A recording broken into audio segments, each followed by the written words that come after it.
Abra comigo a sua Bíblia, capítulo 3, versículo 11 de Eclesiastes. Capítulo 3, versículo 11 de Eclesiastes. Apenas esse versículo. Tudo que ele fez é apropriado ao seu tempo. Também ele colocou a eternidade no coração do homem. Mesmo assim, ele jamais chega a compreender inteiramente o que Deus fez. Eu quero destacar essa expressão. Também ele colocou a eternidade no coração do homem. Queridos, embora os seres humanos vivam no tempo cronológico, limitados por dias, por meses, por anos, nós carregamos dentro de nós, o ser humano carrega dentro de si algo que não cabe no calendário, um desejo profundo pelo infinito, pelo eterno, pelo que não passa. Eu estava sentado ali e lembrei de uma história que o meu avô, e alguns aqui conheceram, o meu avô, Ocílio Bastos, aquele ali é o Ocílio Júnior, né? Do lado da casa do meu avô tinha um irmão, o irmão Pedro. Era Pedro, né, Tchulico? O irmão Pedro, para quem está perguntando quem eu sou sobrinho do Zenírio, tá bom? Neto do Ocílio e da Inácia Bastos. Filho do Alvacir e da Delma, que é o CPF, não precisa, né? Tá bom assim. E agora nós descobrimos, depois de muito tempo, que a minha esposa é prima do Márcio. Quase isso, né? Que lasanha deliciosa. Eu acho que no céu vai ter comida naquele nível, viu? Parabéns. Meu avô estava dormindo e ouviu um barulho na casa do irmão Pedro, de tranca sendo tirada, de porta sendo aberta. E na outra madrugada o barulho se repetiu. E mais uma noite se repetiu, e meu avô levantou e foi espiar. E disse que o irmão Pedro andava pelo quintal da casa olhando para os céus. De um lado para outro, olhando para os céus. E no outro dia meu avô perguntou, irmão Pedro, por que o irmão faz isso? Ele disse, irmão Ocílio, que bom seria se o céu se abrisse e o meu Jesus voltasse. É isso que eu fico olhando, é isso que eu fico procurando no céu. A vida é medida em horas, mas a alma anseia pela eternidade. A minha vida, a sua vida é medida por horas, pelo cronômetro, mas a nossa alma anseia pela eternidade. Há uma tensão constante entre aquilo que vemos e aquilo que sentimos, entre aquilo que vivemos e aquilo que intuímos, que desejamos. O texto de Eclesiastes 3:11 declara que Deus pôs a eternidade no coração do homem. Isso revela que há dentro de nós uma marca divina, uma memória espiritual, um eco do Éden, que insiste em nos lembrar que nós fomos feitos para algo maior do que esta vida passageira. Quando você olha para a sua vida, há coisas que não fazem o menor sentido. Quando você olha para as lutas, para as dores, para as lágrimas que você chora, tem coisa que não faz sentido nenhum. Mas se você olhar de uma perspectiva de eternidade, então a coisa toma um outro prisma, uma outra dimensão, e você entende que o mundo não termina aqui, e que nós não fomos criados para este mundo, para esta terra, para essa vida. Há dentro de nós um eco do Éden. Nossos pais andaram com Deus, E a nossa alma anseia andar novamente com o Senhor. Esse eco se manifesta em nossos questionamentos, em nossa inquietação, em nossa busca por sentido. Tem muita gente atentando contra a própria vida, porque não encontrou o sentido da vida. A gente se entupindo de remédios, de drogas legais, porque não entendeu o sentido da vida.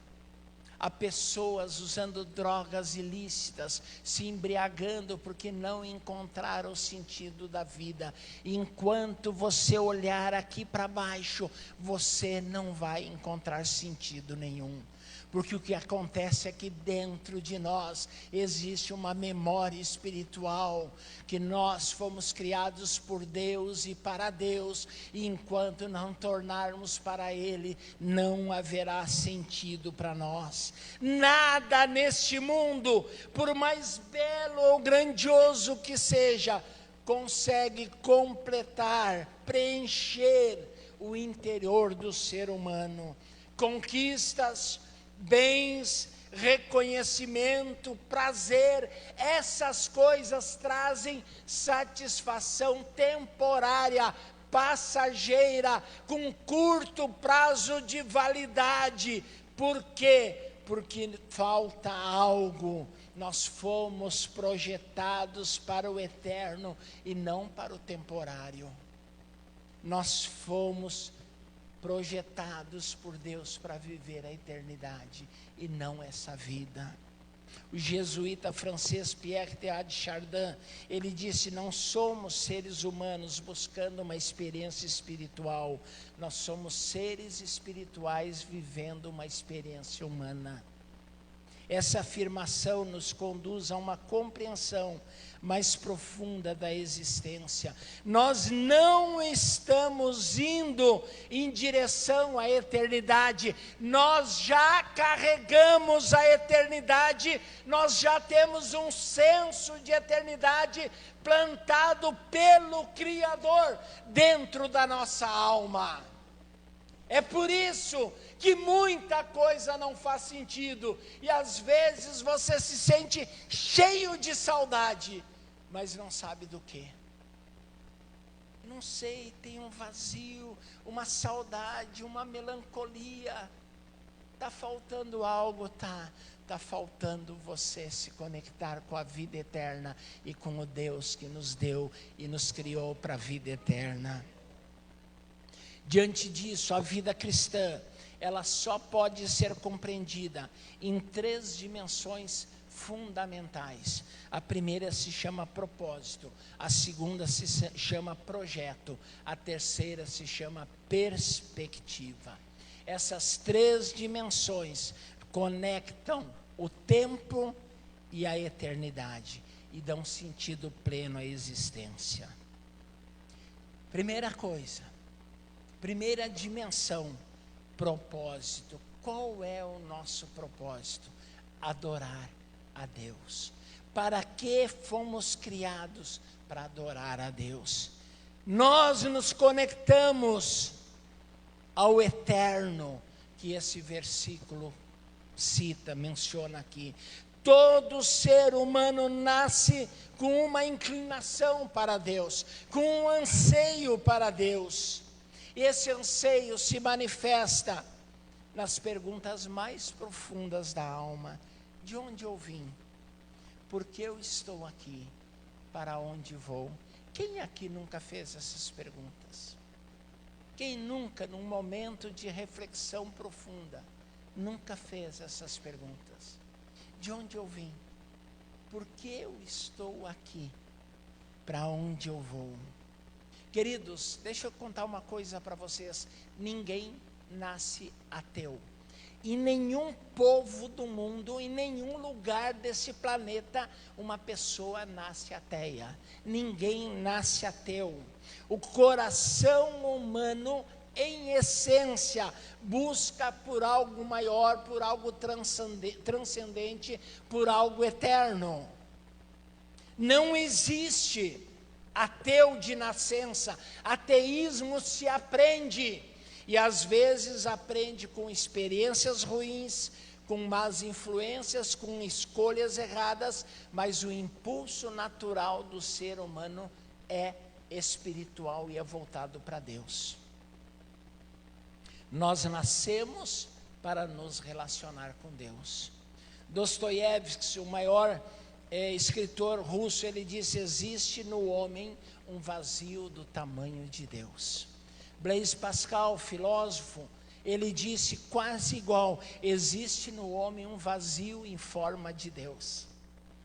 Santo Agostinho de Hipona, ele disse: fizeste-nos para ti, Senhor, e o nosso coração anda inquieto, enquanto não repousar em ti.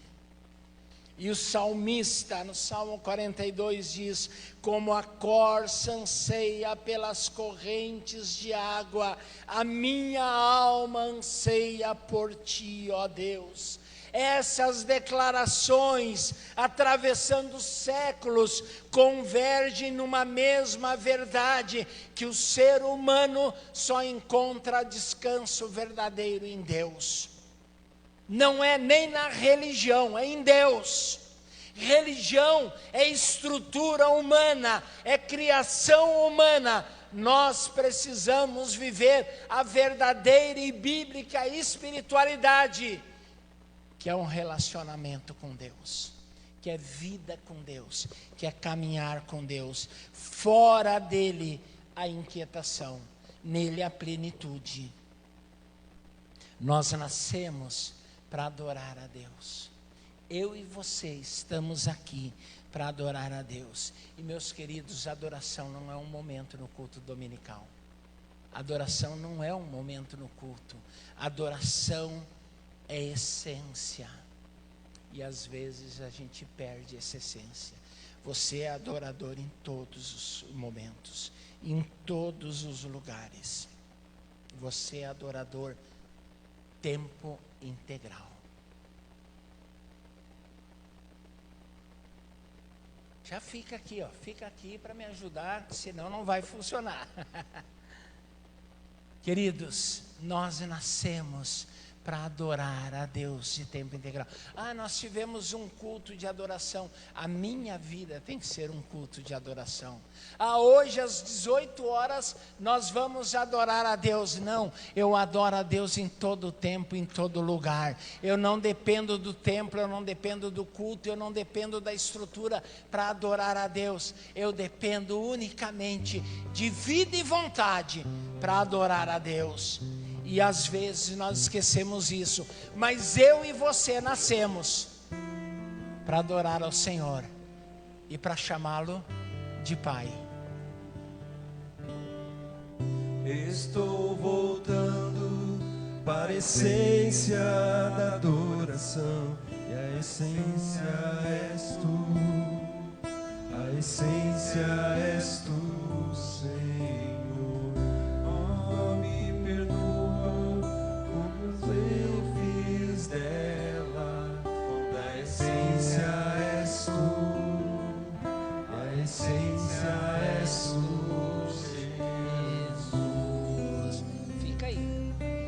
Queridos, às vezes nós perdemos a essência. O culto rouba a essência. O serviço religioso rouba a essência. A estrutura ministerial rouba a essência.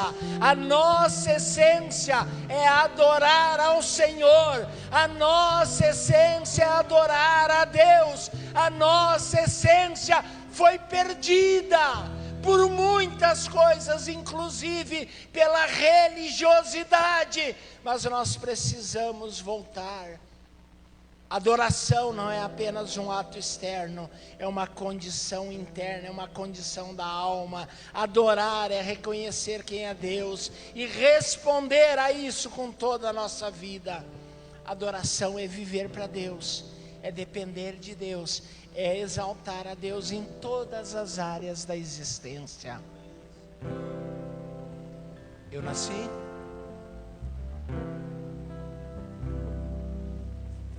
Senhor. nasci pra te chamar de Deus, eu nasci pra te chamar de Pai e andar do seu lado, Senhor, desde o ventre da minha mãe. Eu sou povo escolhido teu, eu sou abençoado se vivo obediente, mas todo dia o pecado vem, me chama, todo dia as propostas vêm, me chama, todos os dias vêm as tentações, me chama, todo dia o pecado vem, mas eu escolho Deus, eu escolho ser amigo de Deus. Escolha o seu propósito. Todo dia já morri pra minha vida e agora eu vivo a vida de Deus. A primeira coisa, a primeira dimensão entre o tempo e a eternidade é o propósito, adorar a Deus. A segunda dimensão chama-se projeto. E qual é o seu projeto de vida? O meu é servir a Deus. O nosso projeto maior de existência é servir a Deus. Servir a Deus transforma o tempo presente em algo útil, abençoador e divino. Cada momento se torna uma oportunidade de glorificar a Deus através do serviço. Queridos, nós servimos a Deus servindo ao próximo. A expressão maior e mais prática do amor é o amor ao próximo. Ah, Senhor, eu te amo, eu te adoro, tu és lindo. Esse cara é chato, esse cara é insuportável. Deus te amar é uma glória, mas amá-lo é outra história. Não é assim? Amando o próximo, nós servimos a Deus. Nos estendendo ao próximo, nós servimos a Deus. Servindo o próximo, nós servimos a Deus. Não existe espiritualidade verdadeira desconectada com o cuidado do nosso irmão. Você pode ser o quanto espiritual você quiser, se você não ama de forma prática o teu irmão, você não é espiritual coisa nenhuma. No reino de Deus é assim, no propósito, no projeto de Deus é assim. Servir é traduzir o céu em atitudes cotidianas, em atitudes na terra. Servimos a Deus servindo a igreja.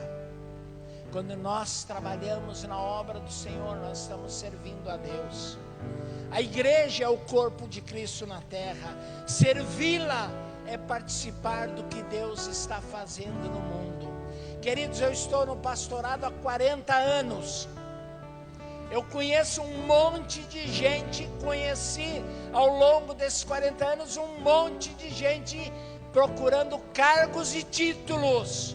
Isso não é servir, isso é servir a si próprio, ao seu ego. Quem quer servir, serve, independente de ter ou não título, de ter ou não cargo, de ter ou não reconhecimento. Eu fui pastorear uma igreja lá no Paraná, e na primeira reunião que eu tive de estudo bíblico com a igreja, eu falei sobre a função dos presbíteros, que são pastores locais, que estão ali para ajudar o pastor no pastoreio do rebanho, e falei da função dos diáconos. Diácono é o trabalho prático da igreja. Diácono é fazer isso, é juntar aquilo que está no chão, arrumar, colocar no lugar, é trocar a lâmpada queimada, é chegar na casa do Senhor e no banheiro está um cesto cheio, sei que ninguém peça, vai lá, esvazia o cesto, e não no vaso, em outro lugar.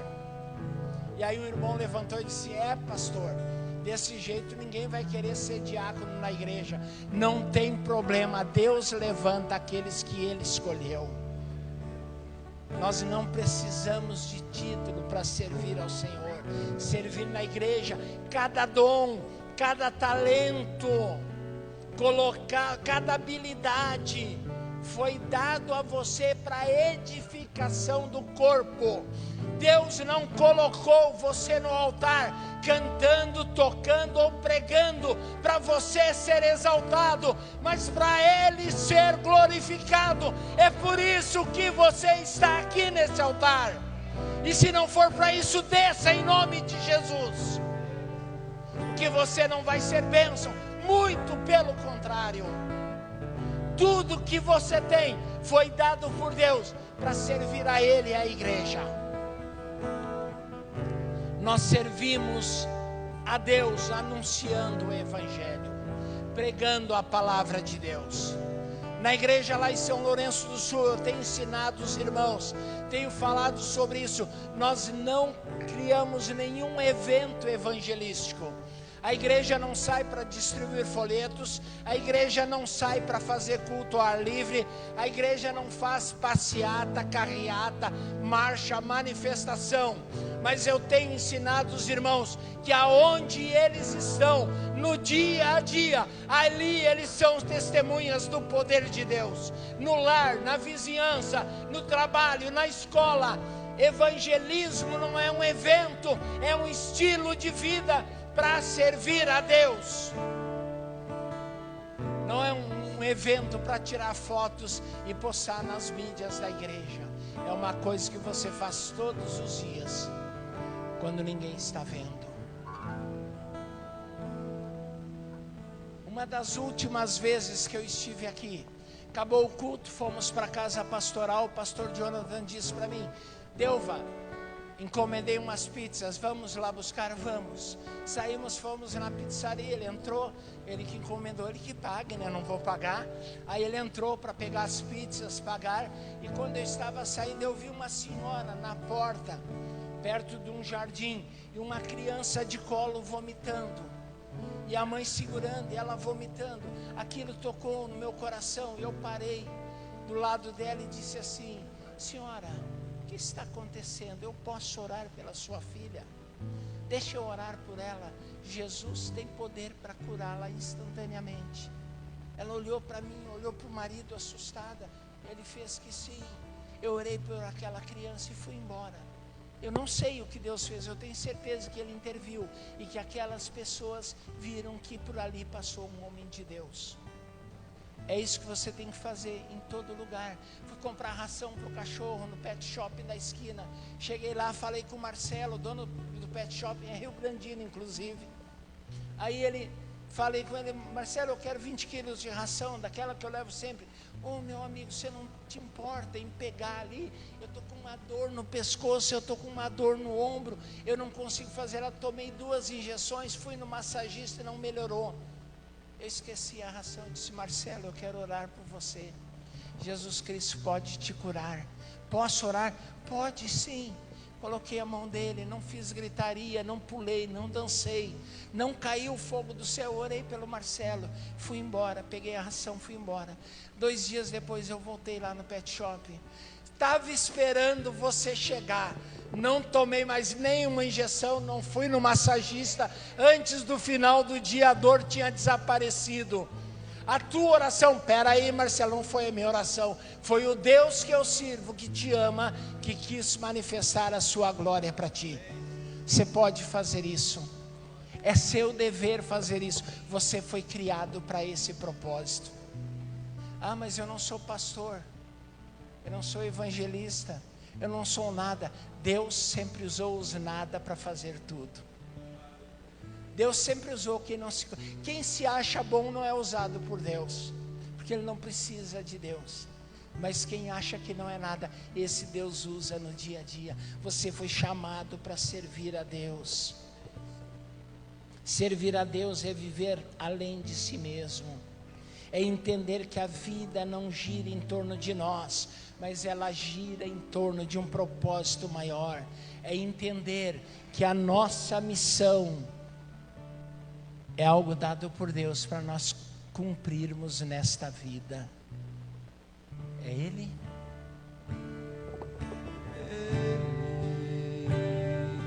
Por Ele que eu estou gastando a minha vida, perdendo tudo por amor, com alegria, dono dos meus dias. É Ele, por Ele que eu estou gastando a minha vida, perdendo tudo por amor e com alegria, todos os meus dias. Propósito: adorar a Deus. Segunda dimensão, projeto: servir a Deus. Mas nós temos uma terceira dimensão que nos conecta com a eternidade, é a perspectiva. E a nossa perspectiva é viver com Deus. É o olhar de quem entendeu que a vida é a preparação para algo maior. Viver com Deus aqui na terra, para viver com Deus na eternidade.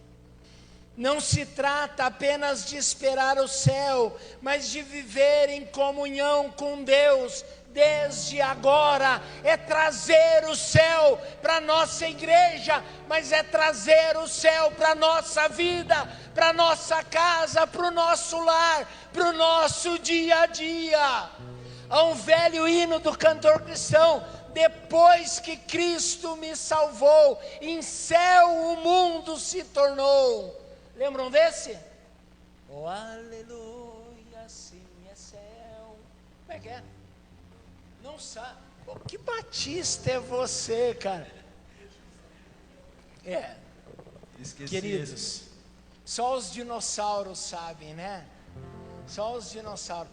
Depois que Cristo nos salvou, aqui já é céu. Aqui já é céu. Queridos, a vida eterna não começa depois da morte. Preste atenção nisso. A vida eterna não começa depois da morte. Ela começa no momento em que nos conectamos com Deus através de Jesus Cristo, nosso Senhor. Jesus disse: eu lhes dei. Ele não disse: eu lhes darei. Eu lhes dei a vida eterna. Você tem a eternidade dentro de você, a partir do momento que você tem Jesus na sua vida. Precisamos aprender a olhar para as circunstâncias com uma perspectiva eterna. A forma como enxergamos a vida determina a maneira que nós vivemos. Eu disse, quinta-feira, lá em São Lourenço, no nosso culto: irmãos, a mídia, a imprensa tem apavorado o gaúcho com o que vai vir, com o que pode acontecer. Eu não estou preocupado, porque o dono do tempo não é a RBS TV, o dono do tempo é o Deus que eu sirvo. E nada vai acontecer, nada vai acontecer se Ele não permitir. E se Ele permitir, é porque Ele tem um propósito maior com isso. Louvado seja o seu nome. Quem olha apenas para o presente se desespera. Quem olha para a eternidade encontra esperança, encontra alegria, razão para viver. O contraste entre o terreno e o eterno. Os problemas são passageiros, a glória que nos espera é eterna. Enfermidades são momentâneas, teremos um corpo glorificado. Morte, dor, separação são coisas desta terra. Nós desfrutaremos da vida eterna. Apocalipse 21:4 diz: e Ele vos enxugará dos olhos toda lágrima. Não haverá mais morte, nem tristeza, nem dor, nem choro, pois as coisas antigas já passaram. A eternidade relativiza a dor do presente, os problemas do presente, as dificuldades do presente. Não ignora, mas as coloca na perspectiva certa, as reposiciona na vida do cristão. Olhe para o que aconteceu com Estevão. Pregou a palavra, foi apedrejado por isso. Se ele estivesse olhando para as pedras, ele iria reclamar, ele ia se queixar de Deus, ele ia sentir a dor, mas ele levanta os seus olhos para o céu, ele vê a eternidade e vê Jesus assentado à destra de Deus, dizendo para ele: vem, meu filho, estou te esperando. A perspectiva eterna muda completamente a nossa experiência de sofrimento e de dor. O que poderia ser derrota se transforma em vitória quando olhamos para a eternidade. Então, quando eu olho para essas coisas, eu só posso dizer: volta logo, Jesus. Sai esse? Essa que o pastor pediu a gente não conhece, mas nós temos outra, pastor, que nós podemos cantar. Então manda outra. Não vai tardar. Aleluia.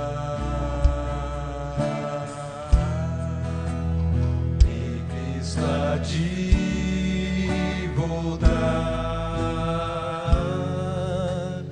não vai tardar,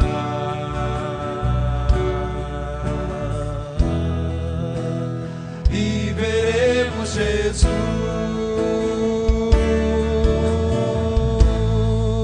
Eu quero me preparar, pois quero logo subir,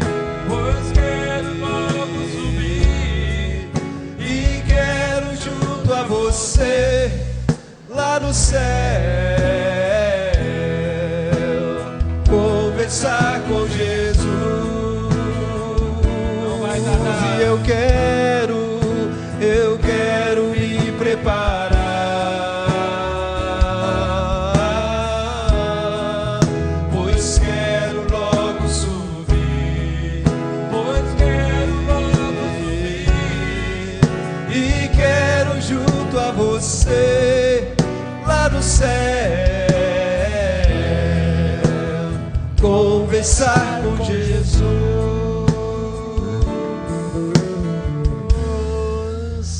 Viver entre o tempo e a eternidade é compreender que esta vida não é o fim, mas ela é o caminho. Queridos, o tempo é o cenário, a eternidade é o destino.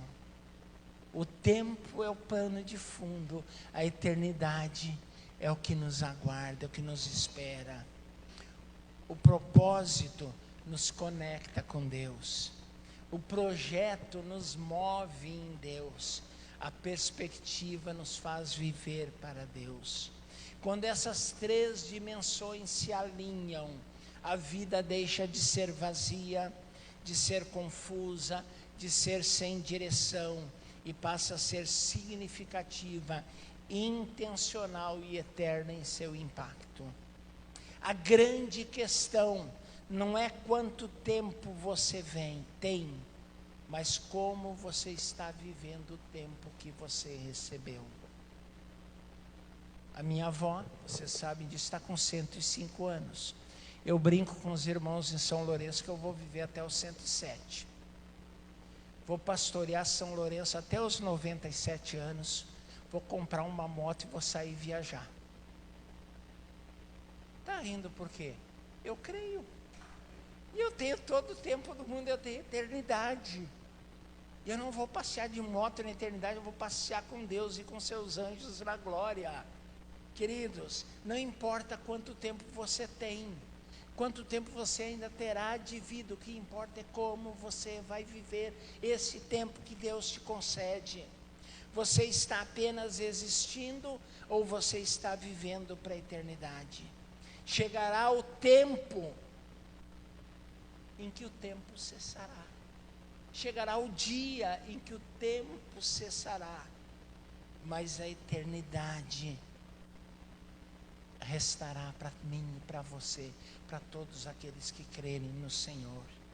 Naquele dia, O que realmente importa é se você viveu para Deus, se você serviu a Deus e se você caminhou com Deus. Porque no final, entre o tempo e a eternidade, só faz sentido aquilo que foi vivido para Deus. Eu quero orar com você. Me permite, pastor? Quero orar com você. Se coloque em pé, por favor.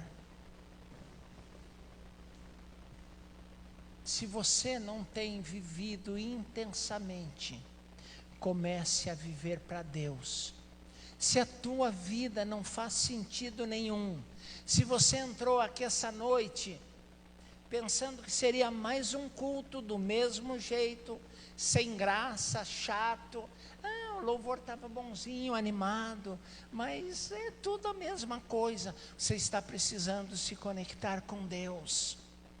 Queridos, isso aqui é só um ensaio para o grande culto de louvor e adoração que vai durar por toda a eternidade na casa do Pai. O que você precisa é entender que você está vivendo um pouquinho entre o tempo e a eternidade, mas a sua vida tem propósito. Você foi criado para adorar a Deus. A sua vida tem um projeto, e é um projeto divino. Esse projeto é servir a Deus, e a sua vida tem que ser vivida numa perspectiva, a perspectiva da eternidade, de viver com Deus. Se você não está vivendo isso, você não está vivendo, você está só existindo. Mas eu te convido nessa noite a passar a viver de verdade. Pastor, eu sou crente há tanto tempo, mas eu ainda não descobri o propósito da minha vida. O Senhor está dizendo que o propósito é servir a Ele. Você pode ter a sua profissão, mas na sua profissão você tem que servir a Deus. Não importa o que você faça, na sua profissão você tem que servir a Deus. Na sua vida, você tem que adorar a Deus. E a sua existência tem que ser voltada para a eternidade. Só assim você encontrará a plenitude e a satisfação em Cristo Jesus.